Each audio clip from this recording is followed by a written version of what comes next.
Welcome to you all. Today we will discuss about the grain and grain boundary and recrystallization, phase rule and its application. So in the previous class, जैसे कि हम previous class में ये सब चीज़ें देख चुके हैं, फिर भी हम इसे फिर से रिवाइज करेंगे आज की क्लास में। तो ग्रेन्स एंड ग्रेन्स बाउंड्री, तो ग्रेन्स को लेकर हम कह सकते हैं कि जो क्रिस्टलाइन सॉलिड्स होते हैं generally they consist of millions of individual grains, यानी बहुत छोटे छोटे टाइनी पार्ट्स होते हैं जिसे हम ग्रेन्स कह सकते हैं। तो इन्हीं ग्रेन्स से मिलकर क्रिस्टलाइन सॉलिड्स का निर्माण होता है। फिर ईच ग्रेन जो होता है वो एक सिंगल क्रिस्टल को रिप्रेजेंट कर सकता है, या सब ग्रेन बात करें या ग्रेन बोलें, ठीक है। तो ये जो होता है ईच इंडिविजुअल ग्रेन जो होता है वो सिस्टमेटिक पैकिंग ऑफ एटम्स ही है। एटम्स जो होते हैं वो सिस्टमेटिकली पैक्ड होते हैं जिसे हम ग्रेन्स कहते हैं, ठीक है। तो ये सारे ग्रेन का जो होता है अपना एक डिफरेंट ओरिएंटेशन होता है, this have the different orientation and they are separated with the neighboring grain और neighboring grain by the grain boundary। अब हर एक ग्रेन के बगल में एक और ग्रेन है और दोनों के बीच में सेपरेशन जो है वो उनका इंटरफेस कहलाता है, या जिसको हम अभी अन्य शब्द में ग्रेन बाउंड्री के नाम से जानते हैं। तो इसके अलावा यदि हम बात करें तो हम कह सकते हैं इन जनरल ग्रेन बाउंड्री जो है 5 डिग्री ऑफ फ्रीडम कहलाती है उसमें, जिसमें से जो 3 डिग्री होती है, 3 डिग्री ऑफ फ्रीडम जो होती है वो ग्रेन के ओरिएंटेशन को रिप्रेजेंट करती है, और बाकी की रेस्ट ऑफ दी जो डिग्री होती है वो बाउंड्री के ओरिएंटेशन को रिप्रेजेंट करती है। ये आपका one of the typical diagram of the metal and ceramic grain in a metal and ceramic का एक टिपिकल एग्जांपल एक डायग्राम बताया गया है, जो कि आप देख सकते हैं। इसमें क्यूब बताया गया है, जो कि क्यूब में हर एक में एक ग्रेन बताया जिसका ओरिएंटेशन जो है अलग अलग है। तो this is the typical figure for the grain in a metal और ceramic. Then further if we talk about the grain boundaries, तो हम बात कर सकते हैं कि वह grains meet in a solid, ठीक है, वो कहलाती है ग्रेन बाउंड्री। दूसरा हम कह सकते हैं transition region between the neighbouring crystal, किसी भी नेबरिंग क्रिस्टल के बीच में जो ट्रांजिशन रीजन है वो उसकी ग्रेन बाउंड्री कहलाएगी। फिर हम कह सकते हैं where there is a disturbance in atomic packing, जैसे कि हम आगे देख सकते हैं ये डिस्टर्बेंस है एटॉमिक पैकिंग में, एंगल ऑफ मिस अलाइनमेंट बन रहे हैं, ठीक है। तो ये भी हम रिप्रेजेंट कर सकते हैं। और दिस ट्रांजिशन रीजन जो होता है that consist of the various kind of dislocation of arrangement, यानी क्या होता है एटम्स जो होते हैं वो अपने प्लेन से डिसलोकेट होते हैं, अलग अलग दिख रहे हैं आपको। ये एक स्ट्रेट लाइन अलाइनमेंट आपको मिल नहीं पा रहा है, ग्रेन्स का जो प्लेन है उसमें डिसलोकेशन हो रहा है, एटम्स अपने को एक प्रॉपर अलाइन ना करके डिसलोकेट हो रहा है। तो एंगल ऑफ मिस अलाइनमेंट से हम इसका अलाइनमेंट कितने एंगल तक मिस अलाइंड है वो हम मेजर कर सकते हैं। तो हाई एंगल ग्रेन बाउंड्री उसे बोलेंगे जिसमें एंगल ऑफ मिस अलाइनमेंट ज़्यादा है, और लो एंगल ग्रेन बाउंड्री उसे बोलेंगे जिसमें एंगल ऑफ मिस अलाइनमेंट जो है वो कम है। तो हम देख सकते हैं इस प्रकार से कि जो मिस ओरिएंटेशन है जो यदि कम है तो वो हम उसको लो एंगल बाउंड्री के नाम से जान सकते हैं, और यदि मिस ओरिएंटेशन यदि अधिक है तो वही हम कह सकते हैं कि that is known by the name high angle grain boundary. तो this is the figure that we have discussed. Then further we will talk about the recrystallization। तो रिक्रिस्टलाइजेशन में हम बात कर सकते हैं कि रिक्रिस्टलाइजेशन को हम कैसे डिफाइन करेंगे। It is the process in which grains of a crystal structure come in a new structure or the new crystal cell। तो वो प्रोसेस है जिसमें क्या होता है किसी भी क्रिस्टल के ग्रेन्स जो होते हैं वो एक नया स्ट्रक्चर को अचीव करते हैं, या न्यू क्रिस्टल शेप जो हमें मिलता है वो रिक्रिस्टलाइजेशन के कारण ही मिल पाता है। क्या होता है कि जो डिफॉर्म्ड ग्रेन्स होते हैं वो क्या होते हैं एक स्पेसिफिक टेम्परेचर रेंज पे या एक स्पेसिफिक टेम्परेचर पे अपने आप को न्यूली फॉर्म्ड करते हैं, न्यूली ड्रेस करते हैं, तो वो कहलाता है रिक्रिस्टलाइजेशन। ड्यूरिंग हम रिक्रिस्टलाइजेशन की बात कर सकते हैं कि क्या होता है कोल्ड वर्किंग ग्रेन्स जो होते हैं जिसमें हमने कोल्ड वर्किंग किया है ना, तो कोल्ड वर्किंग मतलब एक स्पेसिफिक टेम्परेचर से नीचे यदि हम मेटल को डिफॉर्म कर रहे हैं लो टेम्परेचर पे या रूम टेम्परेचर पे, है ना, या रिक्रिस्टलाइजेशन टेम्परेचर से नीचे। अभी हम बात करेंगे रिक्रिस्टलाइजेशन टेम्परेचर क्या होता है। तो रिक्रिस्टलाइजेशन टेम्परेचर से नीचे यदि हम फैब्रिकेशन वर्क कर रहे हैं या हम फोर्स अप्लाइड करके डिफॉर्म कर रहे हैं किसी मटेरियल को या मेटल को, then it is known by the name cold working. और कोल्ड वर्किंग में जो ग्रेन्स होते हैं वो क्या होते हैं, डिफॉर्म्ड ग्रेन्स होते हैं। यदि हम रिक्रिस्टलाइजेशन टेम्परेचर पे उन्हें हीट अप करते हैं तो क्या होता है, स्ट्रेन फ्री ग्रेन्स बनते हैं, जिसको हम रिक्रिस्टलाइजेशन का नाम दे सकते हैं। तो रिक्रिस्टलाइजेशन जो टेम्परेचर होता है, जनरली मटेरियल रिक्रिस्टलाइजेशन जो कि 1 घंटे में पूरा होता है, उसमें अप्रोक्सीमेटली 1 आवर लिया गया है यहाँ पर टाइम। वहाँ पर हम ये कह सकते हैं कि 50% of the material recrystallizes in 1 hour, यानी मैक्सिमम जो 50% ऑफ द मटेरियल होते हैं उनमें ये टेंडेंसी होती है कि वो 1 घंटे के अंदर रिक्रिस्टलाइज हो जाते हैं। अब रिक्रिस्टलाइजेशन टेम्परेचर के एक रेंज भी है बॉयज। ये रेंज क्या बताती है कि रिक्रिस्टलाइजेशन टेम्परेचर जो है उसकी रेंज जो है वो 0.3 and 0.5 of the melting point होना चाहिए। तो 0.3 and 0.5 of the melting point यदि टेम्परेचर रेंज है तो हम कह सकते हैं कि वो टेम्परेचर रेंज है जहाँ पर रिक्रिस्टलाइजेशन होना शुरू हो जाता है। तो इसमें दिया हुआ है फॉर्मूला, आपको दिख रहा है सभी को, कि recrystallisation is element of that belongs to the range 0.3 to 0.5 multiplied by Tm, where Tm is the melting temperature of any material. Then the driving force for recrystallisation के लिए हम बात कर सकते हैं ड्राइविंग फोर्स की, वो क्या होती है, फ्री एनर्जी होती है।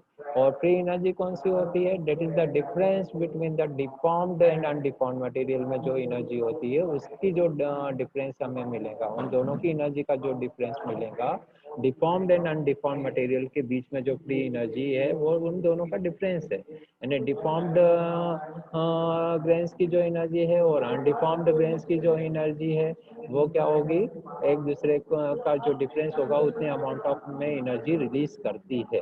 फिर इसके बाद हम इसका फॉर्मूला दिया हुआ है, recrystallization is equal to G deformed material minus undeformed material, इन दोनों का डिफरेंस जो है वो फ्री एनर्जी के नाम से जाना जाता है। फिर increase deformation leads to decrease in recrystallisation temperature, हम ये कह सकते हैं कि यदि इंक्रीज डिफॉर्मेशन यदि ज़्यादा है तो वो क्या करता है, रिक्रिस्टलाइजेशन टेम्परेचर को कम करता है। ओके, देन फर्दर हम बात कर सकते हैं, if the initial grain size is smaller, तो हम कह सकते हैं कि रिक्रिस्टलाइजेशन टेम्परेचर जो होता है वो लोअर होता है। इनिशियल ग्रेन साइज यदि छोटा है तो रिक्रिस्टलाइजेशन टेम्परेचर जो है वो कम होगा। और यदि हम higher amount of cold work की यदि बात करेंगे plus low initial grain size की यदि हम बात करेंगे तो क्या that will lead to the fine recrystallisation grains. तो क्या होता है, जो रिक्रिस्टलाइज ग्रेन्स होते हैं वो काफ़ी फाइन मिलते हैं, काफ़ी फाइन यानी काफ़ी अच्छे फाइनर मिलते हैं। फिर हाई टेम्परेचर ऑफ वर्किंग यदि है और लोअर स्ट्रेन एनर्जी स्टोर हो रही है तो उससे के कारण क्या होगा, हाइयर रिक्रिस्टलाइजेशन टेम्परेचर बनता है। और तो हम देख सकते हैं कि जो रेट ऑफ रिक्रिस्टलाइजेशन है वो एक्सपोनेंशियल फंक्शन है टेम्परेचर का, बट हम कह सकते हैं कि रिक्रिस्टलाइजेशन प्रोसेस जो है कि वो कॉम्प्लेक्स है। और हम कह सकते हैं कि रिक्रिस्टलाइजेशन टेम्परेचर जो है उसके कुछ कंसेप्ट हैं, वो ये है ना, एक स्ट्रॉन्ग रिलेशनशिप इसमें बताई गई है कि प्योर मेटल के लिए जो रेंज होती है वो 0.3 times of the melting point होती है। प्योर मटेरियल के लिए recrystallisation temperature 0.3 times of the melting point temperature है। और फर्दर इम्प्योर मटेरियल्स के लिए ये रेंज 0.5 से लेकर 0.6 के बीच में है, 0.5 से लेकर 0.6 के बीच में है। तो कमर्शियली यानी कमर्शियली जो प्योरिटी है वो अपने को 275 डिग्री सेंटीग्रेड मिलती है। और जबकि यहाँ पर जो अपने को प्योर मटेरियल के केस में ये एल्यूमिनियम की यदि बात करें जो कि 99% प्योर है, वो उसमें अपने को रिक्रिस्टलाइजेशन टेम्परेचर काफ़ी कम मिल रहा है जो कि है 75 डिग्री सेंटीग्रेड।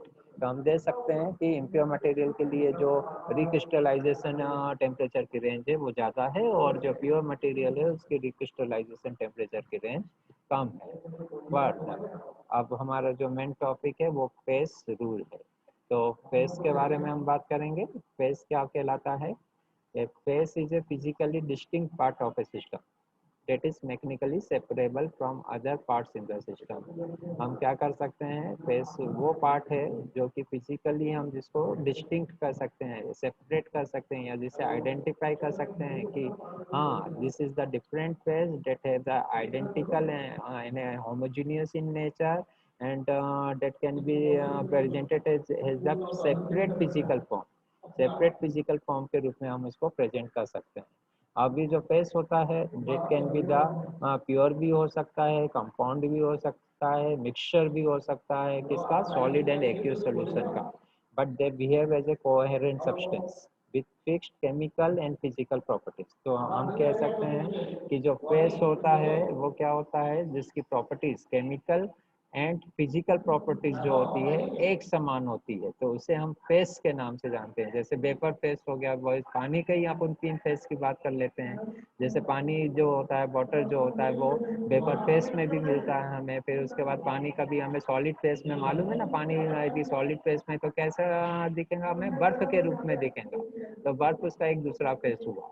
और पानी आपको मालूम है लिक्विड फॉर्म में है, लिक्विड फेस में है वो। तो तीन फेस हो गए, एक लिक्विड फेस हो गया वाटर का, H2O फॉर्मूला सेम है, H2O। आपका एक वेपर फेस है, बॉइलिंग पॉइंट के ऊपर आपको वेपर मिलती है वाटर की, भाप के रूप में हमें पानी मिलता है, तो वो वेपर फेस है। केमिकल कंपोजिशन एक है, केमिकल में कोई डिफरेंस नहीं है, फिजिकल फॉर्म में चेंज आ रहा है। एक लिक्विड फेस है, एक वेपर फेस है। और यदि हम उसको मेल्टिंग अपना जो फ्रीजिंग पॉइंट है 0 डिग्री सेंटीग्रेड, एक नॉर्मल टेम्परेचर, नॉर्मल प्रेशर पे यदि हम 0 डिग्री सेंटीग्रेड टेम्परेचर मेंटेन करें और उससे नीचे भी हम यदि टेम्परेचर को डिग्रेडेट करते चले जाएं, कम करते चले जाएं, तो क्या होगा? Water will convert into the ice, ice में कन्वर्ट हो जाता है। लेटेंट हीट ऑफ आइस जो है उसके अकॉर्डिंगली उतनी हीट को वो विड्रॉ करके हम क्या करते हैं? वाटर को आइस में कन्वर्ट कर देते हैं। तो ये अलग अलग फेस हुए किसके? वाटर के। तो water can be exist in liquid phase also, vapor phase also, solid phase also। तो ये कहलाते हैं फेस। तो फेस का मतलब होता है कि वो फिजिकल डिस्टिंक्ट पार्ट जिसे हम मैकेनिकली सेपरेट कर सकते हैं other parts of the system से, other part of the system से अलग कर सकते हैं, जिनकी केमिकल कंपोजिशन जो होता है ऑलमोस्ट सेम होता है। और फिजिकली भी यदि हम देखें तो केमिकल जैसे वाटर का जो फॉर्मूला है वो H2O है, वो तीनों के लिए एक ही होगा। बट उसका जो फिजिकल फॉर्म है, एक का लिक्विड फेस है, एक का सॉलिड फेस है आइस का, एक का वेपर फेस है ना। तो इस प्रकार से हम फेस के बारे में समझ सकते हैं कि फेस क्या होता है। अब इसके बाद इसमें एग्जांपल भी दिए हैं। सॉलिड मिनरल असेंबलीज जो होता है वो एक एग्जांपल है। सॉलिड मिनरल जो है वो अलग अलग असेंबलीज जो हैं वो आपका सॉलिड फेस के फेस कहलाते हैं। फिर इमिसिबल मतलब जो मिक्स नहीं हो सकता, इमिसिबल मतलब which is not mixable to each other. तो इमिसिबल जो कि मिसेबल नहीं है। तो मिसेबल कौन से? नॉट मिसेबल किसकी बात कर रहे हैं हम? सिलिकेट की या सल्फाइड की।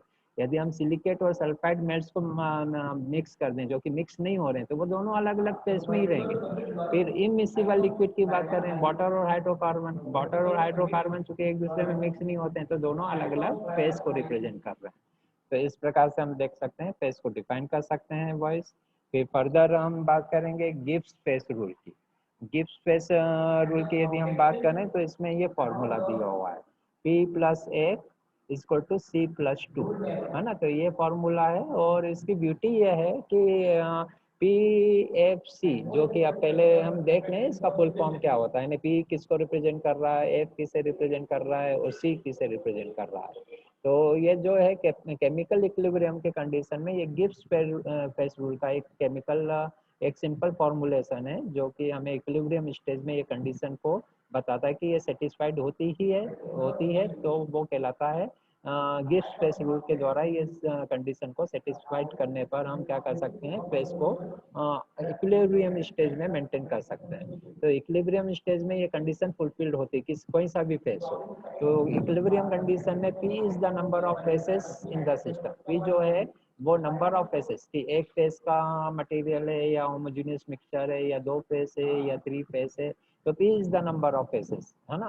एट द मोमेंट जिस मटेरियल की हम बात कर रहे हैं उसमें कितने फेसेस हैं वो हम बात करते हैं। फिर C की बात यदि हम करें तो सी जो है वो minimum number of chemical components required to constitute all the phases in the system. हम ये बात करते हैं कि जो minimum number of chemical composition है वो कितने हो सकते हैं जो कि एक सिंगल फेज बनाने के लिए हमें लग रहे हैं। उसमें हो सकता है एक या एक से अधिक केमिकल कंपोनेंट जुड़े हुए हो। तो minimum number of chemical component कितने जुड़े हुए हैं वो हमें देखने होंगे।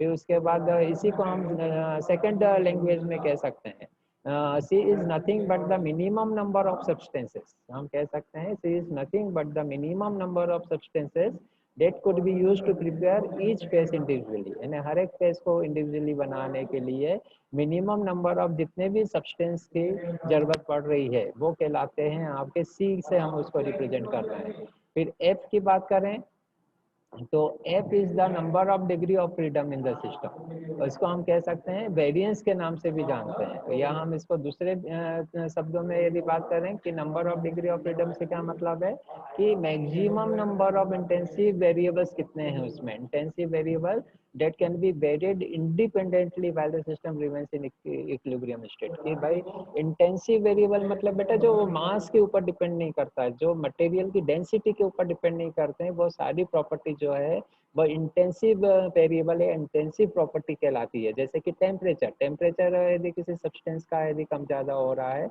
तो वो मास के कारण नहीं होता, डेंसिटी के कारण नहीं होता है, ठीक है, तो वो इंटेंसिव प्रॉपर्टी हो गई। ऐसी प्रेशर, प्रेशर किसी एक स्पेसिफिक पॉइंट पे लग रहा है तो उसकी डेंसिटी या वेट के ऊपर मटेरियल की डेंसिटी या मटेरियल से उसका कुछ लेना देना नहीं, वो इंटेंसिव प्रॉपर्टी होगी। तो intensive property which are independent of density, which are independent of the mass, तो उसे हम इंटेंसिव वेरिएबल्स के नाम से जानते हैं। तो जितने भी इंटेंसिव वेरिएबल हैं जो कि इंडिपेंडेंटली क्या कर रहे हैं, वेरीड कर रहे हैं सिस्टम में, इक्विलिब्रियम स्टेट मेंटेन करते हुए इंडिपेंडेंटली वेरी कर रहे हैं, तो वो डिग्री ऑफ फ्रीडम कहलाएंगे, वो degree of freedom of the system कहलाएंगे। तो हमें ये देखना होगा किसी हम फेस की बात कर रहे हैं तो उसमें ऐसे कितने डिग्री ऑफ इंडिपेंडेंट वाले कितने इंटेंसिव वेरिएबल्स हैं, उसमें एक है, दो है या जीरो है। तो ये चीज़ हमें मालूम होना चाहिए। तो तीन चीज़ें आपको समझ में आई बॉयस कि F P plus F equal to C plus two. इसमें यदि इसकी सिग्निफिकेंस ये है गिब्स फ्लेस रूल का, यदि इनमें से तीन में से यदि दो चीज़ें हमें मालूम है तो तीसरी चीज़ हम इस फॉर्मूले से कैलकुलेट कर सकते हैं।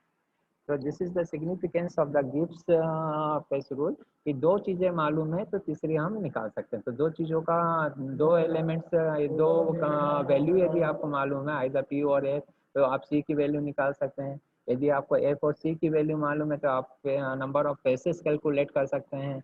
और यदि आपको पी एंड सी मालूम है तो आप डिग्री ऑफ फ्रीडम पता कर सकते हैं। तो ये इस प्रकार से फेस रूल का सिग्निफिकेंस है। ठीक है, तो आप मल्टी फेज सिस्टम में हम इसका जनरली इस्तेमाल करते हैं, जबकि जो मल्टी फेज सिस्टम है थर्मोडायनामिक इक्विलिब्रियम स्टेज में है, उस समय हम इसका अप्लाइड करते हैं और जो चीज़ मैंने आपको बताई है वो हम कैलकुलेट कर सकते हैं। एक जो मिसिंग प्रॉपर्टी है उसे हम निकाल सकते हैं, या मिसिंग जो फॉर्मूले में जो एफ है, सी है, पी है, उनमें से जो भी मिसिंग है उसकी वैल्यू हम कैलकुलेट कर सकते हैं। अब इसमें एक एग्जांपल दिया है बॉयस, एक एग्जांपल क्या दिया हुआ है, consider the triple point of pure substance. यदि प्योर सब्सटेंस का हम ट्रिपल पॉइंट की बात करें तो वो वहाँ पर हम देखेंगे ट्रिपल पॉइंट, आपको मालूम है जिस पॉइंट के ऊपर क्या होगा, सारी प्रॉपर्टी जो हमें ऑलमोस्ट कैसी मिलती है, सेम मिलती है। तो वेर वहाँ पर ट्रिपल पॉइंट में हम देख सकते हैं सी जो है इक्वल टू 1 है, ठीक है। हम चूँकि प्योर सब्सटेंस के ट्रिपल पॉइंट की बात कर रहे हैं, यहाँ पर सी जो है, सी क्या है आपको बताया था, जैसे C is the minimum number of chemical component. तो minimum number of chemical component triple point पे प्योर सब्सटेंस है, यानी उसमें और कोई सब्सटेंस नहीं मिले हुए हैं, इसीलिए सी जो है वो 1 कहलाएगा। और यहाँ पर ट्रिपल पॉइंट है, तीन चीजें liquid phase and gases, liquid है, फेस है, सॉलिड फेस, जो इक्विलिब्रियम स्टेज पे होता है ट्रिपल पॉइंट पे। ट्रिपल पॉइंट आपने थर्मोडायनेमिक्स में पढ़ा होगा। तो यहाँ पर तीनों फेज जो है वो इक्विलिब्रियम कंडीशन में, इसीलिए फेज कितना हो गया 3, which leads to F equal to 0, तो सी इक्वल टू 1 और पी इक्वल टू 3 रखेंगे बस पिछले वाले फॉर्मूले में, P equal to 3 and C equal to 1। तो क्या रखेंगे तो कितना मिल जाएगा, ये 3 हो गया, 3 इधर आ जाएगा तो कितना हो जाएगा और ये आपका 1 हो जाएगा, सी 1 हो जाएगा तो 1 प्लस 2 इक्वल टू 3, और ये जो पी इक्वल टू 3 है वो इधर आकर माइनस हो जाएगा, तो डिग्री ऑफ फ्रीडम हमें कितना मिल गया, 0। ठीक है, आपको फॉर्मूले में क्या रखना है, सी की वैल्यू रखना है इक्वल टू 1, पी की वैल्यू रखना है इक्वल टू 3, और आपको मिल जाएगा एफ की डिग्री ऑफ फ्रीडम की वैल्यू मिल जाएगी 0। ठीक है, तो हम कह सकते हैं